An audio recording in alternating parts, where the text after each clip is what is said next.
আমার বন্ধু একজন নাস্তিক, সে আল্লাহকে বিশ্বাস করবে না, আরো বলে যে তোমরা কোরআন বিশ্বাস করবে না আর তোমরাও আল্লাহকে বিশ্বাস করবে না। কেন এই একবিংশ শতাব্দীতে তোমরা আল্লাহকে বিশ্বাস করবে? এটা আধুনিক যুগ, বিজ্ঞান আর প্রযুক্তি অনেক উন্নত হয়েছে, তাহলে ঈশ্বরকে বিশ্বাস করবে না, তোমরা সেটাই করবে যেটা সব মানুষের জন্য ভালো। ধন্যবাদ। নাস্তিক বন্ধুর পক্ষ থেকে প্রশ্ন করলেন, এই বিজ্ঞান আর প্রযুক্তির যুগে সৃষ্টিকর্তাকে বিশ্বাস করব কেন, বরং ভালো মানুষ হওয়ার চেষ্টা করব। আমি প্রথমে যে কাজটা করব, আপনার বন্ধুকে অভিনন্দন জানাবো। কেন? কারণ দুর্ভাগ্যজনকভাবে বেশিরভাগ মানুষই অন্ধভাবে বিশ্বাস করে। এই লোক হিন্দু কারণ তার বাবা হিন্দু, ওই লোক খ্রিস্টান কারণ তার বাবা খ্রিস্টান, আবার কেউ হয়তো মুসলিম কারণ তার বাবা মুসলিম। আপনার এই নাস্তিক বন্ধু এটা নিয়ে চিন্তা করেছে। আগে তার একটা ধর্মীয় পরিচয় ছিল, তবে সে মানতে পারেনি তার বাবা মা যে ঈশ্বরের উপাসনা করে তাকে সে ঈশ্বর মানতে পারেনি। এখন আমি তাকে অভিনন্দন জানাচ্ছি, তার কারণ আপনার বন্ধু ইসলামিক শাহাদার প্রথম অংশটা বলেছে লা ইলাহা, কোনো উপাস্য নেই। এখন আমাকে তার সামনে প্রমাণ করতে হবে যে ইল্লাল্লাহ, আল্লাহ ব্যতীত, সেটা আমি করবো ইনশাআল্লাহ। তাহলে এখানে অর্ধেক কাজ হয়ে গেছে। অন্যান্য অমুসলিমের ক্ষেত্রে প্রথমে আমাকে প্রমাণ করে দেখাতে হবে যে নকল ঈশ্বরের উপাসনা করছে সে, তারপর আল্লাহ তাআলার অস্তিত্ব প্রমাণ করতে হবে। আর এই অমুসলিম হচ্ছে নাস্তিক। আমার অর্ধেক কাজ হয়ে গেছে, সে অলরেডি ইসলামিক শাহাদার প্রথম অংশটা বলেছে লা ইলাহা, কোনো উপাস্য নেই। এখন প্রমাণ করতে হবে ইল্লাল্লাহ, আল্লাহ ব্যতীত, সেটা আমি করবো ইনশাআল্লাহ। বললেন যে আপনার বন্ধু বিজ্ঞান প্রযুক্তিতে বিশ্বাস করে আর পৃথিবী এগিয়ে যাচ্ছে। আমি তাকে একটা প্রশ্ন করতে চাই।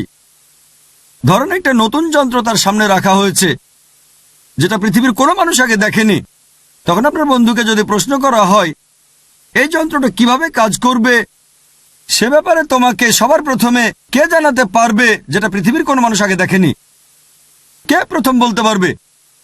তখন আপনার নাস্তিক বন্ধু হয়তো বলবে উৎপাদনকারী, অথবা হয়তো বলবে আবিষ্কারক, অথবা সে বলবে স্রষ্টা, অথবা সে বলবে কারিগর। এইরকমই একটা কিছু বলবে সে, হয় স্রষ্টা, কারিগর, উৎপাদনকারী, আবিষ্কারক, সে এরকমই কিছু একটা বলবে। আর দ্বিতীয় লোক, সেই স্রষ্টা বা আবিষ্কারক ব্যাপারটা যাকে জানাবেন সে হবে দ্বিতীয় লোক। তবে প্রথমে বলতে পারবে স্রষ্টা, উৎপাদনকারী বা আবিষ্কারক। এই উত্তরটা আপনি মনে রাখবেন। তাকে পরে প্রশ্ন করেন যে আমাদের এই বিশ্বজগৎ কিভাবে সৃষ্টি হয়েছিল। সে আপনাকে বলবে যে বিজ্ঞান উন্নত হওয়ার পরে এখন আমরা জানতে পেরেছি যে আমাদের বিশ্বজগৎ এটা প্রথমে ছিল ছোট একটা বিন্দু, তারপরে একটা বিস্ফোরণ হলো, সবকিছু আলাদা হয়ে গেল এবং সৃষ্টি হলো গ্যালাক্সি, নক্ষত্র, সূর্য, চাঁদ, আরো বিভিন্ন গ্রহ। এটা কবে জানতে পেরেছি? সে আপনাকে বলবে এটা 1973 সালের কথা। একদল বিজ্ঞানী তারা বলেন বিগ ব্যাং এর মাধ্যমে বিশ্বজগৎ সৃষ্টি হয়েছে।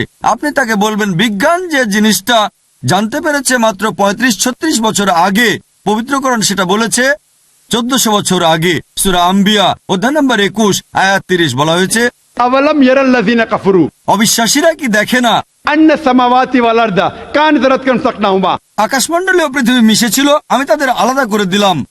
পবিত্র কোরআনে 1400 বছর আগে। কে এই কথাগুলো বলতে পারেন? সেই নাস্তিক হয়তো বলবে এটা হঠাৎ করে মিলে গেছে।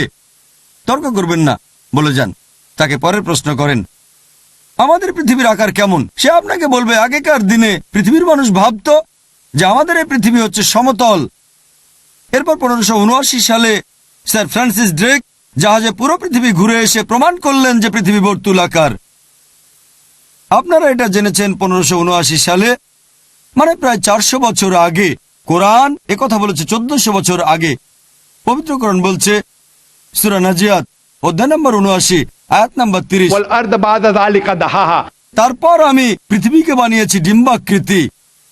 দাহাহার একটা অর্থ হচ্ছে বিস্তৃত, মানে পৃথিবীকে বানিয়েছি বিস্তৃত। আরেকটা অর্থ এটার মূল শব্দ দুইয়া, তার মানে ডিম। এখানে সাধারণ কোনো ডিমকে বোঝানো হচ্ছে না। এখন আমরা জানি যে পৃথিবী বলের মতো গোলাকার নয়, এটা পূর্বে আর পশ্চিমে চাপা। পৃথিবী দেখতে অনেকটা বর্তুলাকার। আর আরবি শব্দ দাহাহা দিয়ে সাধারণ কোনো ডিমকে বোঝানো হচ্ছে না, নির্দিষ্ট করে বলা হয়েছে উট পাখির ডিমকে। আর আপনারা যদি উট পাখির ডিম ভালো করে দেখেন তাহলে দেখবেন যে এটাও বর্তুলাকার। চিন্তা করেন, পবিত্র কোরআন বলেছে পৃথিবী বর্তুলাকার, এটা বলেছে 1400 বছর আগে। আপনার বন্ধুকে বলবেন কোরআনে এই কথাটা কে বলতে পারেন? সে তখন বলবে হয়তো তোমাদের নবী মুহাম্মদ সাল্লাল্লাহু আলাইহি সাল্লাম খুব বুদ্ধিমান ছিলেন। তর্ক না, বলে যান। তাকে বলেন চাঁদের আলোটা তার নিজস্ব নাকি প্রতিফলিত আলো? আপনার বন্ধু তখন বলবে, আগেকার দিনের মানুষ ভাবতো চাঁদের আলোটা তার নিজস্ব আলো। এই কিছুদিন আগে, 100 বছর আগে, 200 বছর আগে, 300 বছর আগে আমরা জানতে পেরেছি যে চাঁদের আলোটা তার নিজস্ব আলো নয়, প্রতিফলিত আলো। আপনারা যেটা জেনেছেন কিছুদিন আগে, কোরআন সেটা বলেছে 1400 বছর আগে।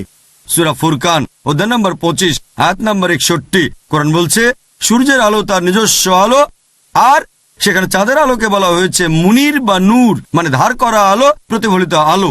কে এই কথা বলতে পারে 1400 বছর আগে যে চাঁদের আলো তার নিজস্ব আলো নয়, প্রতিফলিত আলো? সে কিছুক্ষণ চুপ থেকে হয়তো বলবে, আচ্ছা হতে পারে, তোমাদের নবী খুব বুদ্ধিমান লোক ছিলেন। তর্ক না, বলে যান। আমি স্কুলে শিখেছিলাম যে সূর্য প্রদক্ষিণ করছে এই সৌরজগতে, এই গ্যালাক্সিতে, তবে নিজ অক্ষের চারপাশে আবর্তন করছে না। কোরআনে কি এটা লেখা আছে? না, আমি এটা পড়েছিলাম স্কুলে 1982-তে। স্কুলে 1982, 27 বছর আগে আমি পড়েছিলাম যে সূর্য স্থির থাকে, কিন্তু পবিত্র কোরআন বলছে সূরা আম্বিয়া অধ্যায় 21 আয়াত নম্বর 33, هو الذي خلق الليل والنهار আল্লাহ সৃষ্টি করেছেন রাত ও দিন, والشمس والقمر সূর্য ও চন্দ্র, كل في فلك يسبحون। প্রত্যেকেই বিচরণ করে তার নিজ নিজ কক্ষপথে। আরবি শব্দ ইয়াসবাহুন, এটা দিয়ে চলন্ত কোনো কিছুর গতিকে বোঝানো হয়। কোরআন বলছে সূর্য আর চাঁদ প্রদক্ষিণের পাশাপাশি তাদের নিজ অক্ষের চারপাশে আবর্তিত হচ্ছে। আর বিজ্ঞান এখন জানতে পেরেছে যে নিজ অক্ষের চারপাশে ঘুরে আসতে সূর্যের প্রায় 25 দিন সময় লাগে। কোরআন এই কথা কে বলতে পারেন 1400 বছর আগে? যেটা বিজ্ঞান জেনেছে সেদিন, হয়তো 20 বছর আগে, 30 বছর আগে। সে কথা বলবে না, উত্তরের অপেক্ষায় থাকবেন না, আপনি বলে যান। কোরআন বলছে আকাশের কথা। আল্লাহ তাআলা আকাশকে বানিয়েছেন সুরক্ষিত ছাদ, এটা ছাড়া পৃথিবীতে প্রাণী বাস করতে পারত না।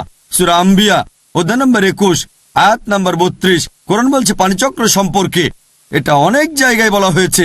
সূরা জুমার অধ্যায় নম্বর 39 আয়াত নম্বর 21, সূরা রুম অধ্যায় 30 আয়াত 24, সূরা হিজর অধ্যায় 15 আয়াত 22, সূরা মুমিনুন অধ্যায় 23 আয়াত 18, সূরা নূর অধ্যায় 24 আয়াত 40, সূরা আরাফ অধ্যায় 7 আয়াত 57।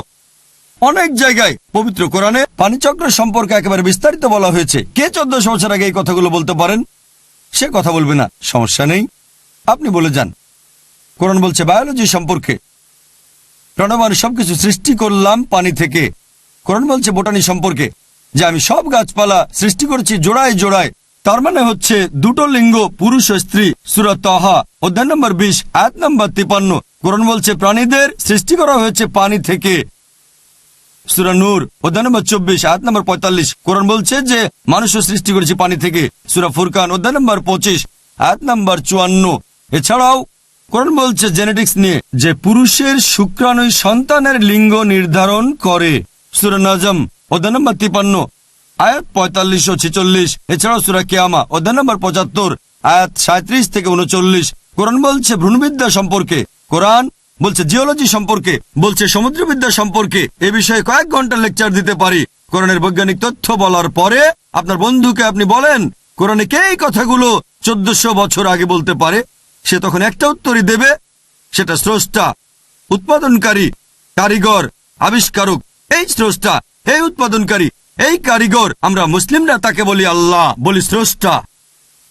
বর্তমানের বিজ্ঞান ঈশ্বরকে বাদ দিচ্ছে না, ঈশ্বরের কিছু মডেলকে বাদ দিচ্ছে। লা ইলাহা ইল্লাল্লাহ।